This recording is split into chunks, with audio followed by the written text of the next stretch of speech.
오늘 우리에게 주신 하나님 말씀은 창세기 9장 18절부터 29절까지 말씀입니다.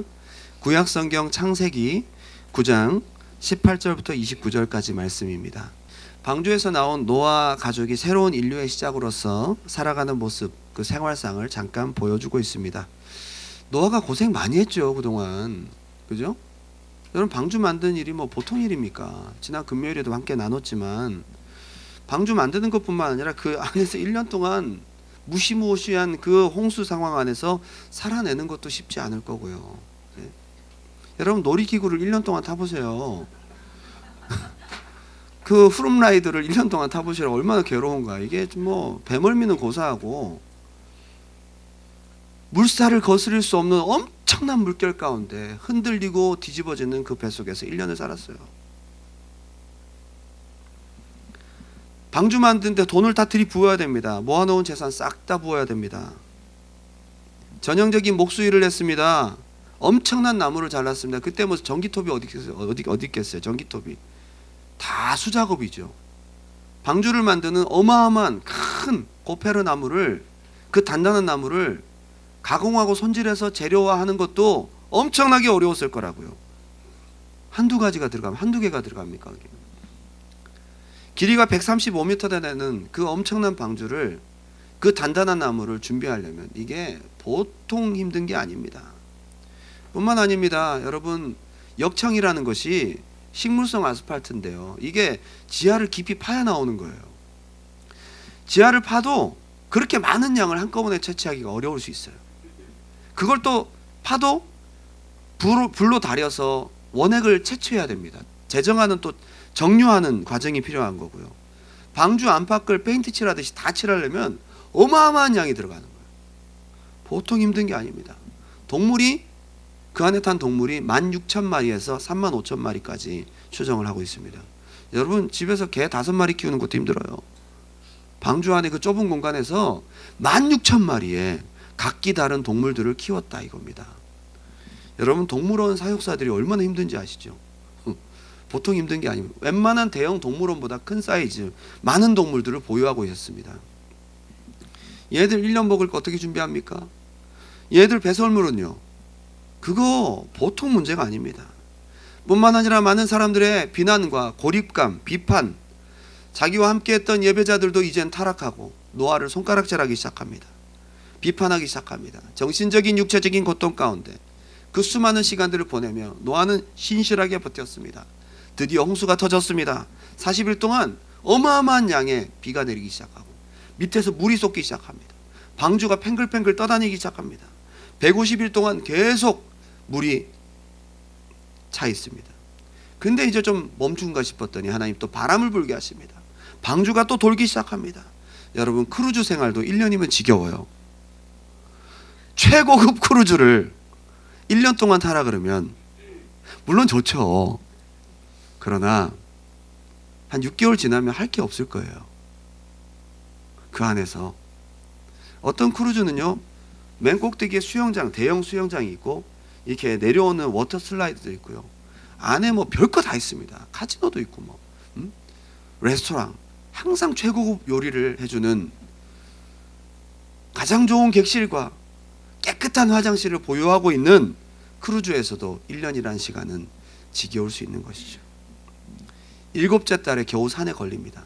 방주가를 좀 돌아다닐 때는 좀 힘들더니 걸리니까 지겨워. 안 움직이니까 그 자리만 계속 있어야 되잖아요. 3개월을 더 있습니다. 10달째 산봉우리들이 보이기 시작합니다. 여러분, 구식 나무배에서 1년을 살았어요. 크루즈도 힘든데 구식 나무배에서 1년을 삽니다. 배설물 어떻게 처리하고, 식수, 샤워시설, 전등이 어디 있습니까? 거기에 일기예보가 어디 있습니까? 인터넷이 어디 있습니까? 뉴스도 없는 곳에서 마냥 기약 없는 시간들을 기다려야 됐던 그 엄청난 시간. 창세기 8장 18절 읽습니다. 601년 첫째 달 곧 그 달 초하룻날에 땅 위에서 물이 거친지라 노아가 방주 뚜껑을 제치고 본즉 지면에서 물이 거쳤더니 둘째 달 21의 날에 땅이 말랐더라. 뚜껑 제치고 57일을 더 기다렸다가 밖으로 나왔습니다. 하나님 말씀하실 때까지.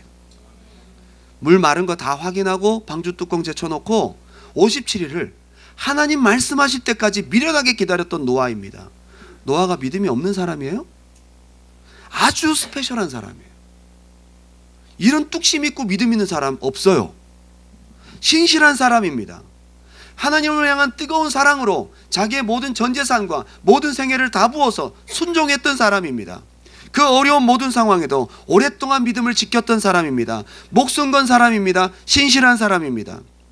하나님의 아들들이 사람의 딸들의 아름다움을 보고 죄에 빠지고 예배가 무너진 것을 바라보며 이 세상을 바라보며 한탄하며 괴로워했던 사람입니다. 그런데 오늘 이게 웬일입니까? 오늘 본문에서 노아가 술 취한 모습을 보여주고 있어요. 어떤 사람이었는지를 알고 그의 행동을 보면 충격입니다. 오늘 두 가지로 함께 은혜를 나누고자 원합니다. 첫 번째는 푯대를 잃어버린 사람의 모습입니다. 한번 따라합시다. 푯대를 잃어버리다. 창세기 9장 20절 다 같이 읽겠습니다. 시작. 노아가 농사를 시작하여 포도나무를 심었더니 포도주를 마시고 취하여 그 장막 안에서 벌거벗은지라. 이거 노아가 술 마시고 술 취하고 타락하는 것이 어떤 건지 모르겠어요? 자기 전에 예배드렸던 자기 친구들이 전부 술과 향락과 여자로 타락했던 모습을 한탄했던 사람, 누구보다도 한탄했던 사람 노아가 자기가 그러고 있는 거예요. 음행과 타락이 있는 곳에 술이 빠질 수가 없겠죠. 그토록 경계했고 그토록 싫어했던 그것을 모든 것이 편안해지면서 자기의 세워두었던 수십 년의 원칙과 정조가 와르르 무너져 버립니다. 노아가 왜 이렇게 되었을까요? 경건한 노아, 당대의 완전한 노아가 왜 이런 실수를 할까요? 볼 때 그냥 한 번 실수 같지 않습니다. 포도나무, 포도농사를 짓고 포도주를 만들면서부터 그는 습관적인 알코올 중독자가 되었을 가능성도 있습니다.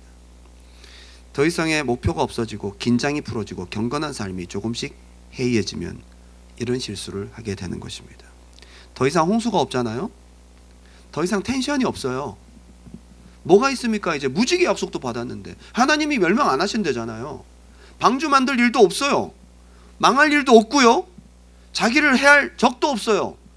인류가 자기 유일하게 자기인데, 자기가 이 세상에서 최고인데 아무도 자기를 해할 사람도 없고 아무것도 없는 거예요.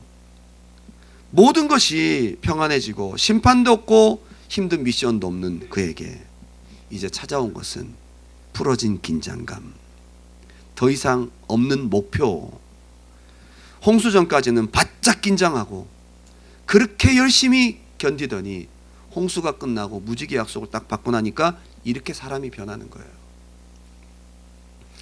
여러분, 야곱이 언제가 신앙이 제일 좋았는지 아세요? 형 피해서 도망갈 때입니다. 언제가 신앙이 제일 좋았는지 아세요?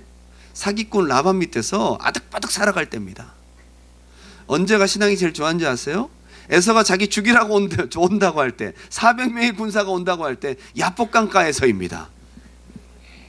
그런데 이거 다 해결되고 나니까 베델로 안 돌아가는 거예요. 숫곳이라는 곳에 가서 우리간을 짓고요, 세겜에 가서 이민을 가서 엘렐로헤 이스라엘, 나의 하나님, 그렇게 탱자탱자 놀고 있을 때에 자기 딸이 불행을 당하게 되죠. 다윗이 사울한테 쫓길 땐 절대 타락하지 않습니다. 그때 무슨 죄를 지어요? 여유가 없지. 살기 위해 도망다니기 바쁜데 무슨 밧세바예요? 무슨 여자냐고요? 동굴에 들어가서 몇 시간 자는 것도 지금 여유가 없는 거예요. 타락할 겨를이 없다. 유다 왕 되었을 때도 긴장을 놓지 않았습니다. 왜냐? 텐션이 있거든요, 북이스라엘이. 근데 통일한국 이루고 전쟁 다 이기니까 이제 자기가 전쟁 안 나가도 돼요. 밑에 요압 보내면 돼요. 모든 것이 안정된 거예요. 그러다가 성 꼭대기에 올라가서 여유 부리다가 타락한 거예요.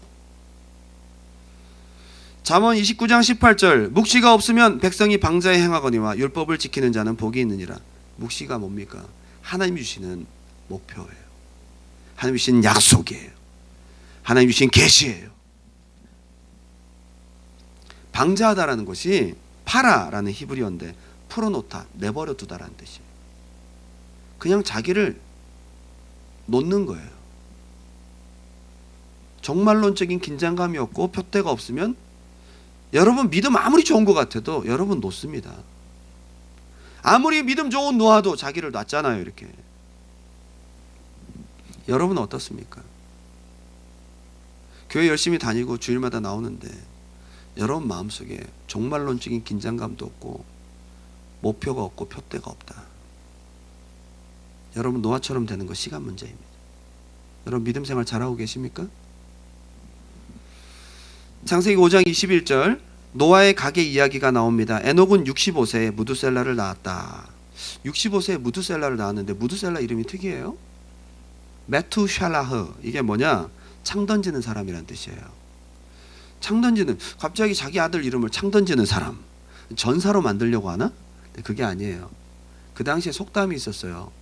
창 던지는 사람이 전쟁에서 나가서 죽으면, 이 사람이 먼저 죽으면 그날 우리는 끝이다. 이런 속담이 있었어요. 항상 보면 전쟁이 있을 때마다 창 던진 자들이 먼저 창에다가 불을 붙인다든지 아니면 창을 해서 먼저 던져서 그 마을을 딱 공습하고 그 다음에 주력 부대들이 들어가거든요. 창 던지는 자들이 먼저 죽잖아요. 활에 맞아 죽는다든지 칼에 맞아 죽는다. 그러면 그날 전쟁은 진다라는 믿음을 갖고 있었던 거예요. 이게 무슨 말이냐? 얘가 죽으면 끝난다 라는 뜻입니다. 하나님께서 65세에 무두셀라를 낳을 때쯤 에녹에게 홍수 심판을 보여줬던 거예요. 에녹이 죽으면, 무두셀라가 죽으면 모든 하나님께서 심판을 보내신다는 뜻을 갖고 있는 겁니다. 아, 얘가 죽으면 하나님 심판을 보내는구나. 얘가 죽으면 심판이 오는구나. 홍수 심판에 대해서 에녹은 봤던 것입니다. 에녹이 신앙생활 그때부터 어떻게 해야 될까요? 얘가 언제 죽지? 여러분 자식 죽기를 기다리는 부모가 어디 있습니까? 근데 계시를 그렇게 받았어요. 그래서 무두셀라는 에녹에게 있어서 시간표였고 표대였습니다. 볼 때마다 정신 차리게 됩니다. 무두셀라 볼 때마다 아침에 늦게 일어났어요. 숨을 안 쉬는 건가? 얘가 오늘 왜 안 들어오지? 어디 간 거야? 죽었나? 끝났네? 에녹은 날마다 하루도 마음 편하게 살 수가 없었습니다. 그렇게 살다 보니까 300년 동안 하나님과 동행한 거예요. 놀랍게도 무두셀라가 제일 오래 살았습니다. 이거를 몰랐겠죠. 에녹이 몰랐으니까 긴장하는 거지. 만약에 에녹이 무두셀라가 969세 최고로 장수한 사람임을 미리 알았다라면 그렇게 신앙생활 안 했을지도 모르죠.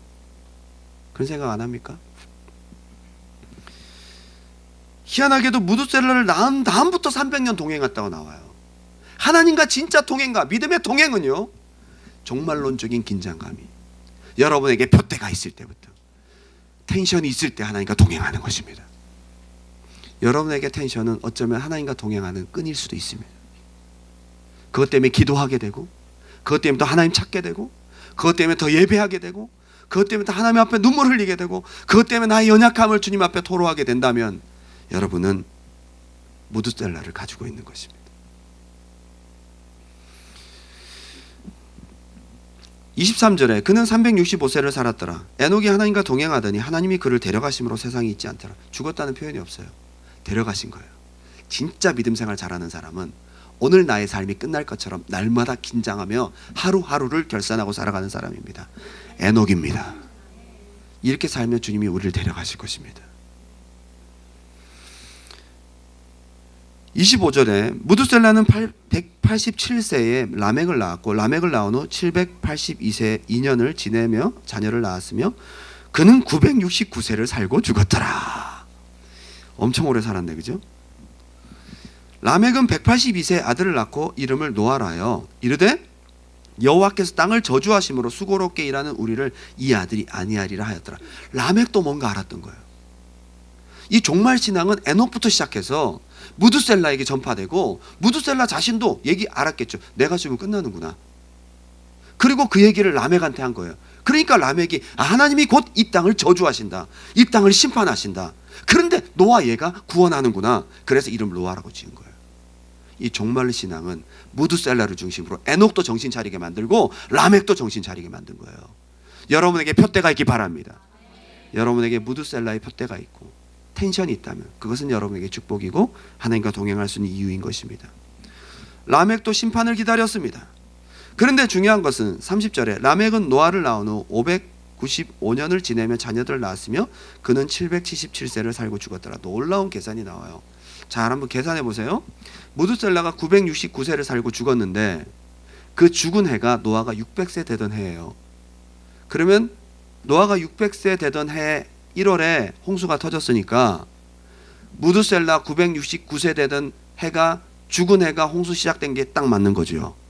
에녹은 이걸 보았던 겁니다. 정확하게 일치합니다. 노아가 600세 되던 해에 홍수가 시작됐고요. 그 해가 공교롭게도 무드셀라 969세 되던 해입니다. 진짜 무드셀라가 죽고 홍수가 시작된 것입니다. 정확한 하나님의 예언, 그 시간표를 보고 살았던 에녹과 라멕은 믿음으로 하나님과 동행하다가 죽었던 것입니다. 자, 그런데 여기 보게 되면 라멕도요 777세를 살았다고 돼 있는데 원래 그가 홍수에 죽은 해는 782세예요. 근데 홍수 나기 5년 전에 죽은 겁니다. 라멕이. 그러니까 믿음 지키다 죽은 거겠죠. 그리고 아버지 무드셀라보다 5년 먼저 죽은 겁니다. 모든 시간들이 이렇게 일치를 합니다. 에녹에게도 라멕에게도 무드셀라는 하나님의 심판이 오는 시간표고 표대였고 텐션이었습니다. 노아에게도 역시 무드셀라 할아버지는 중요한 하나님의 타임 스케줄이었고 표대였습니다. 그땐 잘했습니다. 근데 무드셀라 죽고 긴장감도 죽고 목표도 죽고 노아 신앙도 죽어버렸어요. 무드셀라와 함께 모든 것이 죽은 겁니다. 이제 홍수도 끝나고 방주도 끝나고 무지개 약속도 받았고 더 이상 목표가 없습니다. 저는 과연 목회가 교회를 짓는 것이 목적인가 목표인가 라는 것에 대한 교회를 짓고 교회를 성장시키는 것이 목회의 표대인가에 대해서 굉장히 많은 고민을 한 적이 있습니다. 정말 열심히 기도하고 죽도록 충성하던 귀한 주의 종께서 교회를 크게 짓고 시간이 지나고 나니까 이게 마지막 교회 건축이다 생각하고 나니까 그때부터 모든 것이 바뀌기 시작합니다. 교회 전체적인 분위기가 아주 풀어지기 시작합니다.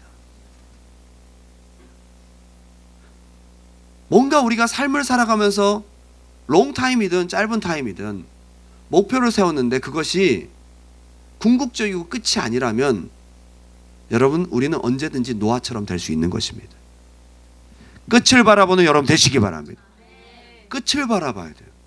우리 하나님 앞에 서는 날을 바라보는 것이 목표가 되어야 됩니다. 그래야 타락하지 않습니다. 그것이 무드셀라가 되어야 되는 것입니다. 누가복음 21장 34절 다 같이 한번 읽어보겠습니다. 누가복음 21장 34, 35절 시작. 너희는 스스로 조심하라. 그렇지 않으면 방탕함과 술 취함과 생활의 염려로 마음이 둔하여지고 뜻밖의 그날이 덫과 같이 너에게 임하리라. 이날은 온 지구상에 거하는 모든 사람에게 임하리라. 자, 종말에 대한 이야기를 하는 거죠. 종말에 마음이 무뎌지는 이유가 뭐라는 거예요. 지금 술 취함, 방탕함. 방탕함이란 단어를 크라이팔레라는 헬라어로 번역을 하고 있는데요. 두통이란 뜻도 있고 유출이란 뜻, 뭐가 새는 거예요. 새는 겁니다. 새는 겁니다. 자기 신앙이 새고 있어요. 아까처럼 풀어지는 거예요. 뭔가 집중되지 않고 모아지지 않고 새는 거예요. 방탕함이에요. 방자함과 똑같은 거예요. 풀어놓고 새는 겁니다. 놀라운 것은 술 취함의 의미예요. 메데라는 말인데 비유적으로 잠에 취하거나 그리고 긴장감이 없는 상태를 말합니다. 이게 술 취함이라는 거예요. 영적 무절제, 긴장감이 없는 상태. 70인역으로 번역을 할 때 창세기 9장 21절에 노아가 술 취했다라는 정확한 표현이 바로 오늘 이거 술 취함, 방탕함 여기 똑같은 단어예요. 노아가 술 취하기 전에 그는 먼저 종말론적인 긴장감을 잃어버렸습니다. 결과로 육체적인 술이 취한 겁니다. 한국에서 열심히 교회도 다니고 기도도 열심히 하고 직분도 잘 감당하고 외국 나와서 왜 그래요? 보는 사람도 없고 간섭도 없다 이거죠.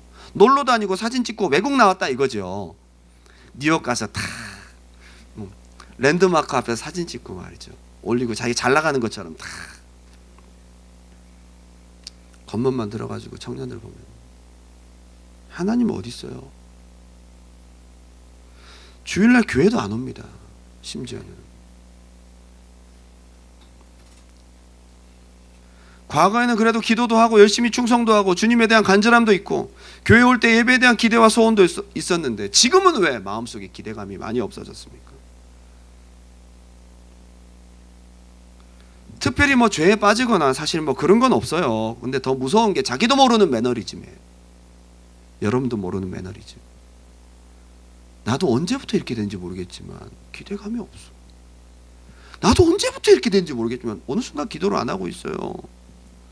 특별한 이유 없이 신앙생활에 흥미를 잃어버리고 나도 모르게 목적이 없어지는 거예요. 싹 목적이 없어지는 거예요.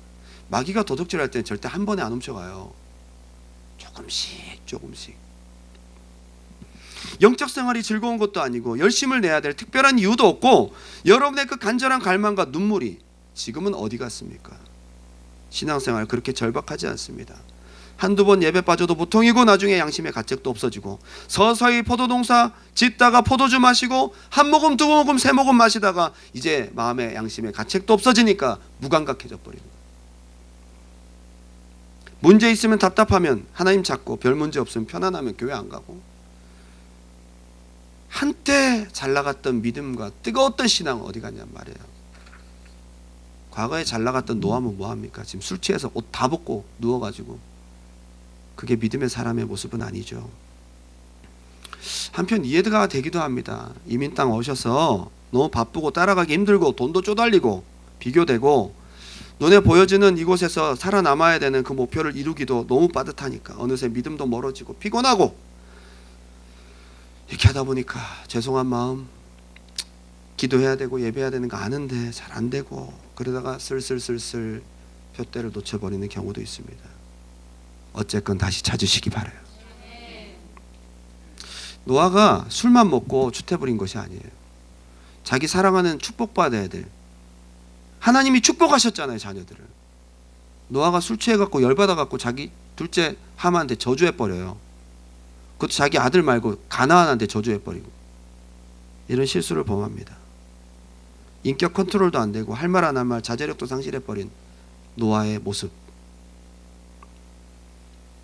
미국 콜로라도 롱의 봉우리라는 곳에 거대한 나무가 쓰러져 있었다고 합니다. 400년이 넘는 그 나무는 14번이나 벼락을 맞았대요. 벼락 맞은 나무 14번 벼락 맞았어요. 그 벼락 맞기 좋은 위치인가 봐요. 거기가 우리나라 같았으면 그거 나무 잘라다가 부적 만들면 수천만 원 14번 벼락 맞은 나무라고. 수많은 눈사태와 폭풍우를 이겨왔다는 겁니다. 그래서 그 마을 주변 사람들한테는 역경 극복의 나무라는 거예요. 그 나무를 보면서 야, 저 나무처럼 우리가 열심히 살아야 돼. 근데 중요한 것은 나무가 어느 순간 우지직 하던 쓰러졌어요. 원인을 살펴보니까 외부적인 큰 일이 아니에요. 조그마한 딱장벌레들이 이 나무에 기어 들어가서 나무의 속을 계속 갉아먹고 집을 짓고 계속 갉아먹고 하다 보니까 거대한 체구의 나무를 지탱할 힘이 없어서 우지직 어느 날 부서지고 만 것입니다. 거대한 사건과는 투쟁해서 장장 400년을 살아남았는데 조그마한 속에서 일어난 딱장벌레들 습격에는 이기지 못했다는 겁니다. 지금까지 많은 것들을 이겨놓고 진짜 여러분의 적이 뭐냐 하면 텐션이 없는 겁니다. 신앙의 목적을 잃어버리는 것입니다. 노아가 놀았어요? 홍수 이후에 안 놀았어요. 농사 지었잖아요. 여러분 포도 농사 지으려면 얼마나 힘든데요. 거기 뭐 아무것도 비료도 뭐 그죠? 없고 포도씨는 또 어떻게 구했을까? 완전히 홍수 물 빠지고 난 다음에 물론 좀 비옥한 옥토가 됐을 수도 있겠지만 땅을 갈고 처음부터 개척을 해서 거기에 포도 농사를 일구는 데까지 얼마나 많은 수고가 들어갑니까? 방주 짓듯 뭐든 열심히 하는 사람이니까 포도도 부지런히 잘 가꾸어서 작황을 이뤘을 거라고요. 근데 포도가 새로운 기후 환경에서 어떻게 하면 잘 자랄까 연구도 하고 씨도 심고 자라는 과정도 지켜보고 잡초도 뽑아주고 열심히 자라가는 모습 속에서 작황도 기대하고 드디어 열매를 땄어요. 안 놀았습니다. 포도주도 열심히 담그고요. 근데 결국 술 취하고 벌거벗고 누워있는 겁니다. 부지런히 열심히 사는 것 같지만 하나님과 상관없고 하나님의 신령한 영적인 목표와 상관없다면 그것은 술 취한 것입니다. 열심히 살아가고는 있지만 신앙과 상관없는 일이라면, 하나님과 상관없는 일이라면 하나님 보시기엔 어쩌면 방탕한 일이 아니냐 이거죠.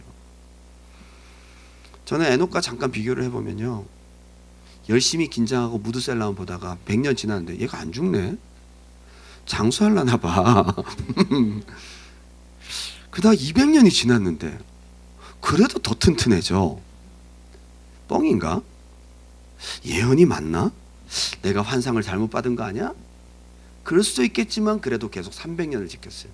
300년이라는 임계치, 하나님께서 그의 믿음이 변치 않는다 인정하는 시간이었던 거예요.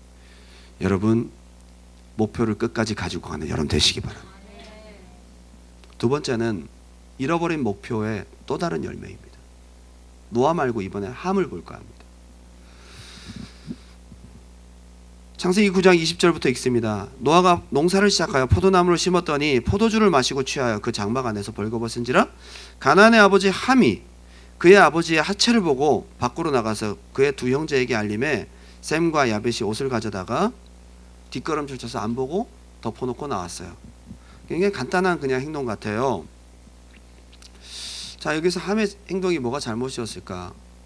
뭐 얘기할 수 있죠. 뭐 보통 효자가 아니더라도, 보통 불효자가 아니더라도, 형, 아유 아버지 좀 봐봐, 옷 벗고 저거 뭐야 저게, 응? 남사스러워 그러면서 얘기할 수도 있었겠죠. 함이 그렇게 얘기를 했던 모양이에요. 근데 홍수 이전과 홍수 이후의 삶의 모습을 한번 비교해 보면, 방주 만들어야 되기 지금 빨리 작업을 끝내야 되는, 아마 방주 만들 때 무드셀라가 점점 기력이 쇠해지는 모습을 바라보면서 야, 시간 맞춰야 돼, 빨리 해야 된다, 팍 러시해서 방주를 만들지 않았겠어요? 그때 이런 여유가 어디 있습니까? 누구 보고 누구 판단하고 비판할 여유가 어디 있어요? 그렇게 협동도 잘하고 그렇게 한 마음이 돼서 가더니 이제는 목표가 딱 없어지니까 엉뚱한 게 보이고 별게 보이고 할 말이 생기는 거예요. 서로 단점과 비난거리가 보입니다. 게다가 여기서 한 가지 생각해야 될 것은, 함이 단순히 아버지의 벗었음을 고했다고 하는 게 잘못이 아니고, 여기서 함이 생각해야 되죠. 누구 때문에 살았어요? 아버지, 그죠? 누구 때문에 살았습니까? 함이? 아버지 때문에 살았잖아요. 아버지 잘 만나서 방주 타서 살았잖아요. 그죠? 그럼 자기가 이렇게 살아있는 게 아버지 역할이죠. 그리고 아버지가 홍수 전에 어떤 모습이었는지 알잖아요. 그렇게 믿음 좋던 아버지가 왜 저렇게 되셨을까? 그럼 슬퍼해야지. 비판하고 말이죠. 벌써 목표가 없어지면 이렇게 은혜를 모르는 겁니다. 요즘에 교회 성도들도 함하고 비슷한 사람들이 좀 있어요. 예. 좀 아니다 싶으면 그동안 10번 은혜 받은 거 한 방에 차버려요. 요만한 문제로 비판하고 교회 욕하고 떠나고. 함입니다. 함. 은혜 받은 게 더 많잖아요. 은혜 받은 거 좀 생각하셔요. 내가 그래도 은혜 받고 여기까지 왔구나 할 때 때때로 교회에서 좀 마음에 안 드는 거, 좀 여러분 눈에 보여지는 게 있더라도 기도하시고 사랑하시고, 그게 생과 야벳이에요. 복 받잖아요. 함은 복 못 받잖아요. 교회에서 비판하는 자 되지 않기 바랍니다. 새롭게 시작한 축복의 가정, 새롭게 시작한 하나님의 섭리, 함을 통해 다시 무너지려 합니다. 하나님 이거 싫어하십니다. 남의 허물을 보고 비판하고 들춰내고 주신 은혜를 생각하지 않고 판단하고, 이게 잘못된 것입니다. 교회 공동체, 하나님이 창설하신 에덴 구원의 방주, 멤버들끼리 판단할 일이 없어야 될 줄 믿습니다. 은혜를 생각하는 여러분 되시기 바랍니다. 예. 남의 허물을 들춰냈던 함의 자손들이 결국 그 모든 것들도 목표가 없어졌기 때문에 생긴 하나의 열매입니다. 그 함의 자손들이 어떻게 되는지 볼까요? 창세기 10장입니다. 6절부터 제가 읽어드릴게요. 함의 아들은 구스와 미스라임, 북과 가나안이요. 자, 함에 몇 아들이 있었어요? 네 아들입니다. 구스, 미스라임, 붓, 가나안. 근데 여기 6절부터 18절까지 보면 세 아들 족보만 나오지 붓은 안 나와요. 왜 그럴까요? 붓이 아마 이른 나이에 죽었을 가능성이 높습니다. 장수하지 못한 거죠. 후손이 없이 죽은 거죠. 첫 번째 구스는 8절부터 나오는데 구스가 니므롯을 낳았습니다. 니므롯이 누굽니까? 특이한 사냥꾼. 니므롯이 어디를 중심으로 활동해요? 신할 땅. 생각나는 힌트가 있으시죠? 바벨탑 짓는 주범이 됩니다. 바벨탑 짓고 하나님 대적하는 자손들이 된다 이 말이에요. 구스의 자손은 바벨탑을 지었던 사람들입니다. 하나님을 대적한 사람들. 둘째 아들 미스라임은 블레셋의 조상이 됩니다. 블레셋 아시죠? 사무엘 시대부터 쭉 구약 시대의 대표적인 적국이죠. 블레셋. 하나님과 맞지 않는 적국. 그리고 15절부터 가나안 쭉 나오는데 7명이 나오는데 가나안 7족속이에요. 가나안 땅 들어갈 때 쫓아냈던 사람들입니다. 구스도 미스라임도 가나안도 붓도 결국 함의 판단과 비판과 받은 은혜를 발로 차버리는 그런 모습, 표대를 잃어버린 모습 속에 축복을 받지 못합니다. 함도 그런 거죠. 여러분 정말 바쁘고 막 교회가 뭔가 일이 있고 그죠? 같이 충성할 때는 시험 든 사람 별로 없어요. 교회 건축 딱 끝나면 그때 교회가 어려워진다고 하거든요. 근데 그때는 이제 편안하고 할 게 없으니까 이제 보이는 거야 서로. 이게 문제인 겁니다. 여러분 군대도 빡센 군대가 있고 좀 널널한 군대가 있거든요. 근데 여러분 널널한 군대가 더 군생활하기 좋을 것 같지만 그렇지 않습니다. 차라리 빡센 군대가 나을 때가 있어요. 너무 훈련이 많고 맨날 막 피곤하고 그러면 고참들도 자기들도 피곤하니까 귀찮아서 안 갈고요. 자기들도 피곤한데 뭐 귀찮아서 막내가 좀 못하는 것 같아도 그냥 아이고 넘어가 피곤하니까. 그런데 훈련도 없고 아무것도 없고 맨날 페인트 칠이나 하고 앉았고 말이죠. 그늘에 앉아가지고 담배 피고 있다가 했던 그 부대가 더 힘든 거예요. 들어가면 막내 놀리는 재미로 솔솔히 재미를 봅니다. 할 게 없으니까 자꾸 보이는 거예요. 교회에서 누구 권사가 어떻고 누구 집사가 어떻고 맨날 팀홀턴에 앉아 있으면 들리는 이야기들이 있잖아요. 어쩌면 이렇게 교회 이야기들을 많이 하시는지 보면 또 작은 소리라면 모르겠는데 좀 연세가 드시면 자기가 말하는 소리가 얼마나 큰지를 못 느끼신 데시벨을 체크하는 능력이 좀 떨어지죠. 아이 그러니까 집사님 작게 얘기한다고 하는데 다 들려. 아이 목사가 말이야.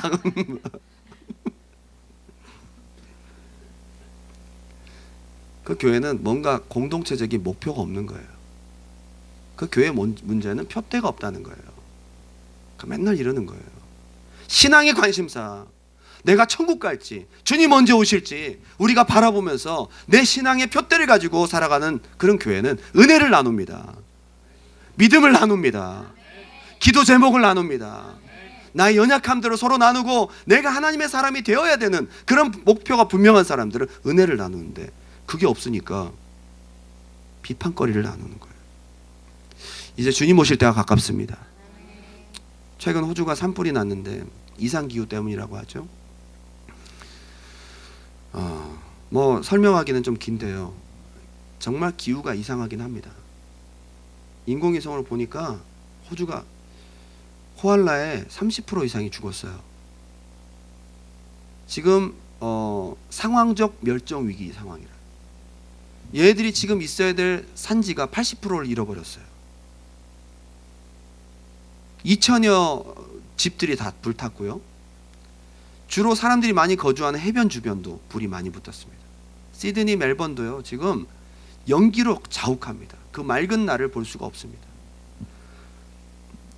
지금 이것이 호주에서만 일어나는 것이 아닙니다. 처처의 기근과 지진이 있으리니 이 모든 것이 재난의 시작이니라.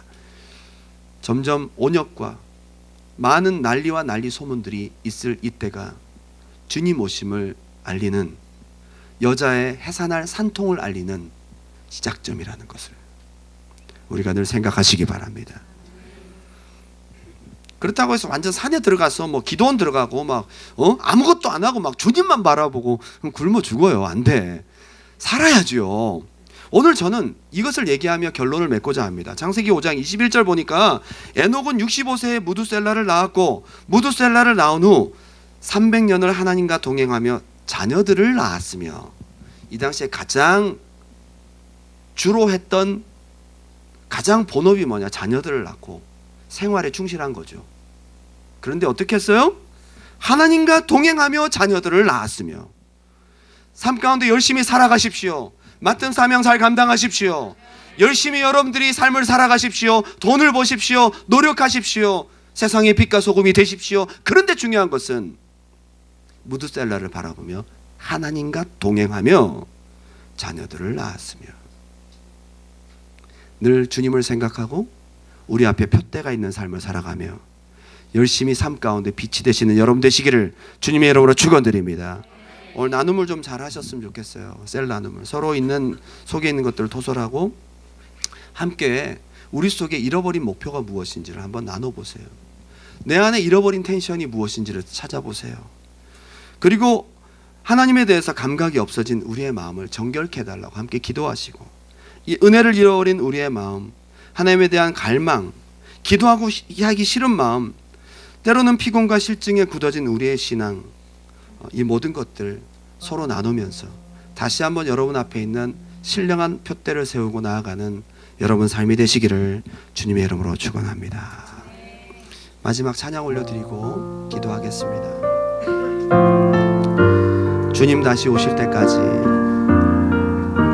우리의 푯대는 다시 오실 주님 앞에 서는 날 멈추지 않습니다. 그리고 긴장을 풀지 않습니다. 우리에게 푯대를 주옵소서. 여러분, 잃어버린 주님을 향한 뜨거운 갈망, 기도에 대한 뜨거운 사모함, 예배를 위한 기대와 주님 오실 때 난 주님을 만나리라.